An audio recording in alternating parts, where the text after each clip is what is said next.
right, let's get started on eyes. So when you're starting off with an eye, I recommend lots of practice first. You're naturally going to be much better on one eye than the other, so it's really important that you practice doing both eyes because there are some slight differences according to your tear duct and your eyelashes, things like that. Let's just start off with the basic shape for this video, and then you can go on to my second video for how to draw the eye details. So when we're starting with an eye, we're going to start with a football shape. So that means we are pointed on each end. Okay. Now this technique, we're going to be doing lots of drawing and erasing as we go.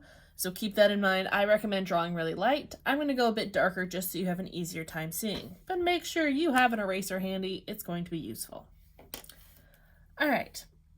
Once we have our football shape, remember key here is we do have some points on each end. We need to decide which eye is this going to be. So in other words, which side would the nose be on? Once you decide that, it'll help us figure out some more details for our shape. So let's pretend this is going to be the right eye. So that means our nose is going to be kind of off to the side over here. Eyebrow would be up in here. Okay, so that means we're going to have to draw a tear duct on this left side. The tear duct is a little bump going off the edge of the eye. It almost makes it look like it's a lime or a lemon with that little bump there. This is where your eye just makes it so it can fold, tears come out. This extra little spot of skin, that extra detail really makes things look better. Now with the shape of the eye, we're not going to stick with this full football shape. We want to adjust it a little bit. So first off, we want to flatten the lower eyelid a little bit. And I think my eyes got a little crooked. I'm looking at my points, this side's a little higher.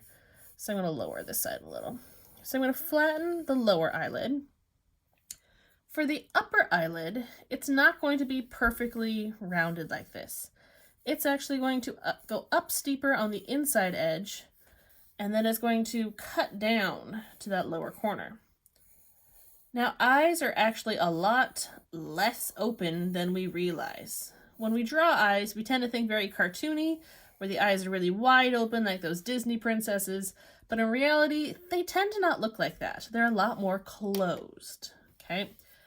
This upper eyelid, the outer edge tends to close in a bit faster than that inside edge. So that's why you notice we went up and then we cut down a little bit faster. Let's erase out some of those extra little lines. I had to push hard, so they're not going to erase perfectly, but that's fine. All right. We also need to erase this edge here. Now, if we think of the eye as an eyeball, it's a sphere, right? It's circular.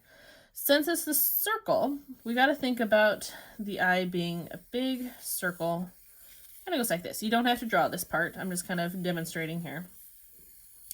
The eye itself is a big circle, and your eyelid is literally closing over that circle, okay? This tear duct here needs to see the edge of the eye. So you're going to do a slightly curved line. Now it curves as if we could see the whole sphere, even though we can't. So it's kind of curving away from the nose. And then we have just some little curved lines in here, just very, very lightly drawn in of where the skin's folding. Okay. Now we want to go to, we want to go to our eyeball, or our pupil, and our iris. So that's the colored and the black part of our eyes. So these are for sure have to be circles. Okay. Now, a lot of mistakes that I see happen a lot is people draw their irises and pupils really small. They actually take up a majority of the eye.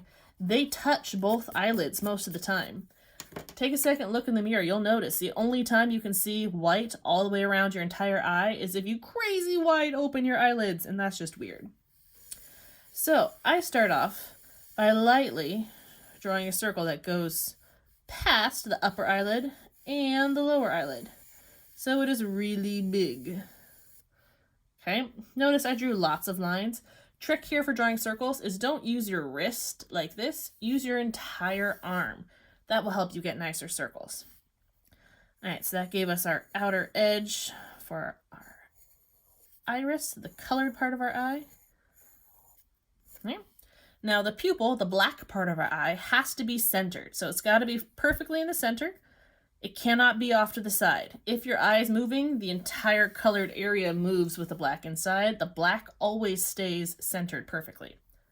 The size of your pupil depends on how much light is outside. So if you're in a really bright area, your pupil is going to be pretty small. If you're in a really dark area, your pupil is going to be a lot bigger, because this is where your eye actually absorbs light.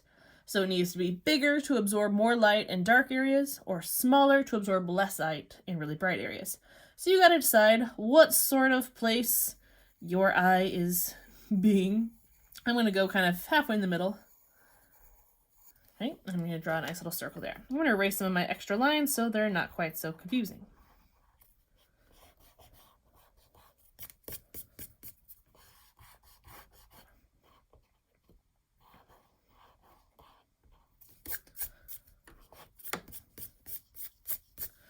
All right, so there is our basic eye shape. To go into more details, go into the next video called How to Draw Eye Details.